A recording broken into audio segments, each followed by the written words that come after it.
নতুন আয়কর আইন 22 জুন 2023-এ সংসদে পাশ হয় এবং 1 জুলাই 2023 থেকে কার্যকর হয়েছে।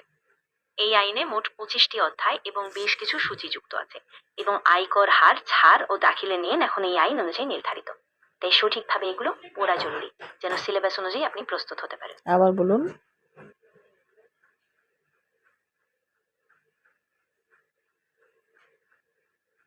আবার বলুন।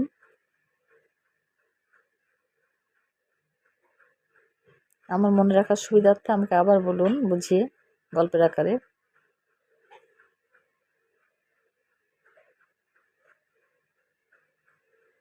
নিশ্চয়ই, আমি আবার গল্পের আকারে বুঝিয়ে দিচ্ছি। একদিন সুমাইয়া নামের একটি ছাত্রী ছিল। সে জানতে চাইল 2023 সালের আয়কর নিয়মগুলো কি। তার শিক্ষক বললেন, 2023 সালের আইন অনুযায়ী বার্ষিক আয় 3 লাখ টাকা পর্যন্ত করমুক্ত। এর বেশি আয় হলে নির্ধারিত হারে কর দিতে হবে, আর রিটার্ন দাখিলের সময়সীমা এই আইনের মধ্যে আছে। সুমাইয়া গল্পটি মনে রাখলো আর নিয়মগুলো বর্তমান 2023 সালের আইন অনুযায়ী বারবার অনুশীলন করলো, যেন পরীক্ষায় ঠিকঠাক বলতে পারে। আর কি কি নিয়ম আছে এই দুটো বাদে? যেমন 3 লক্ষ টাকা এবং সময়সীমা, এটা বাদে আর কি কি নিয়ম আছে 2023 সালে? গল্পের আকারে বুঝিয়ে বলুন।